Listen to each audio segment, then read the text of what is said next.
It's 2026. You're staring at your phone at 2 a.m. because rent just jumped another 8%.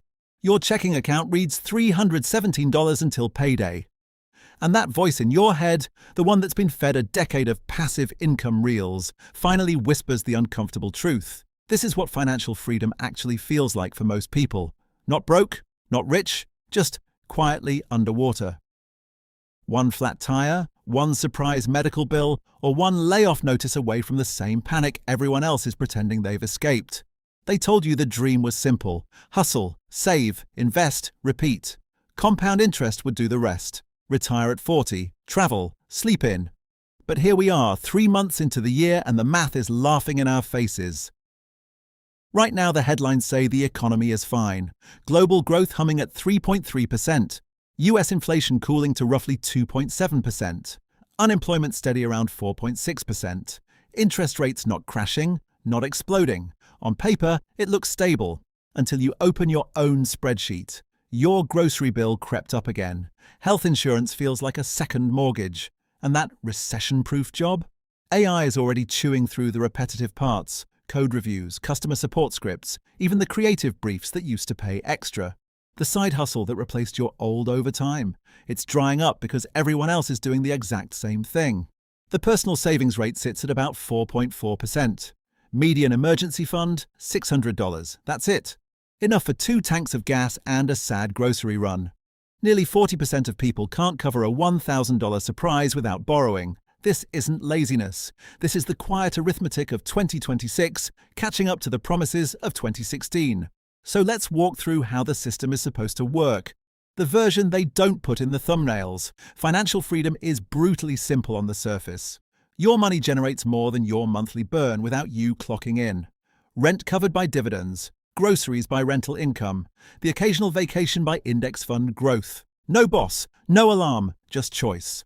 Step 1. Know exactly where every dollar goes. Not a vague budget. Real numbers.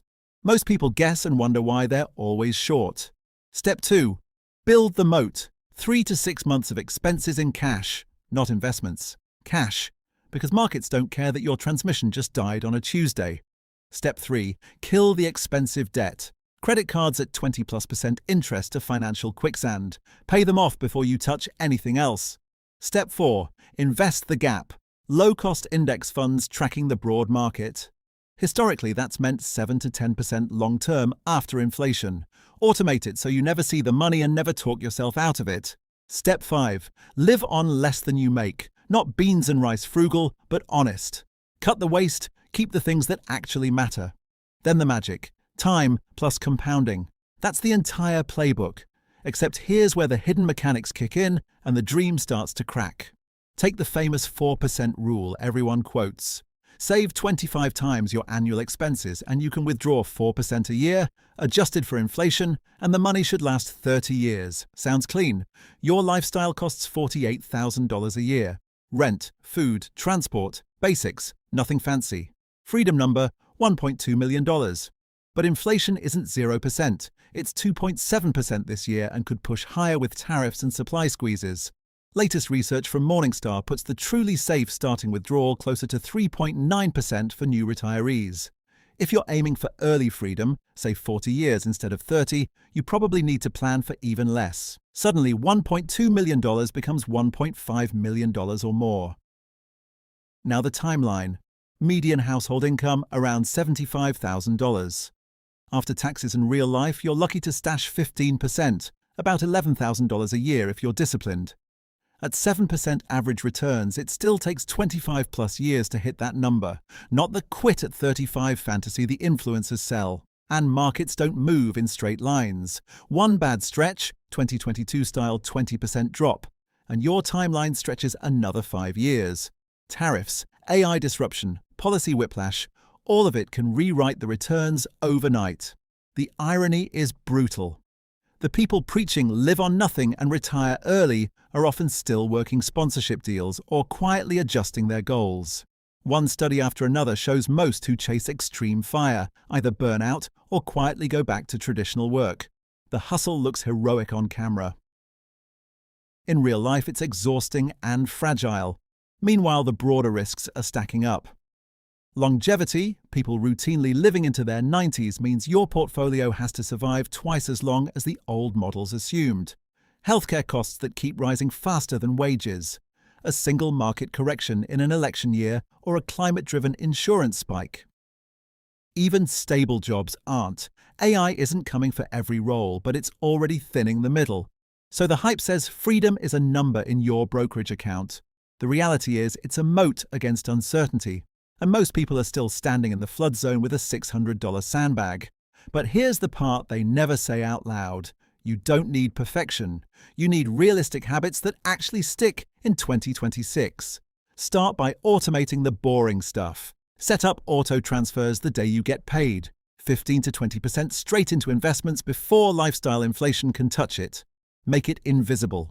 The people who win aren't more motivated. They're just harder to distract. Track spending for 1 month without judgment. You'll spot the $300 a month leaking to forgotten subscriptions and delivery fees. Plug those holes first, then decide what's worth keeping. Keep the Saturday coffee if it keeps you human. Just know the price. Build the emergency fund first, 3 months minimum in a high-yield account. Then layer in low-cost index funds. Add a sliver of bonds for ballast. If you can swing a small real estate play without heavy debt, great. If crypto tempts you, keep it under 5% and treat it like lottery tickets, not a plan. Review once a quarter. Life changes. Kids, parents, health, and your plan has to bend with them. Obsessing daily is how people quit. Checking quarterly is how they stay in the game. And the biggest mindset shift, freedom might not mean zero work. It might mean work you choose, a part-time gig you actually like, consulting in your old field, teaching something you're good at. The real win is options, not escape, because when you zoom out, 2026 isn't about beating the system. The system got faster, smarter, and less forgiving. The quiet winners aren't the ones who quit everything. They're the ones who built enough margin that the next shock doesn't break them. They sleep better. They say no to soul-crushing jobs. They help their kids or parents without panic. That's freedom most people can actually reach, not the viral version. So here's the question that stays with you after the screen goes dark. In a year where the economy looks okay on paper, but your own numbers feel tight, are you still chasing the old dream that the math says is out of reach for most?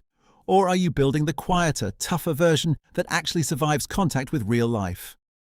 Your next deposit decides. The clock's running. What are you going to do with it? Going to do?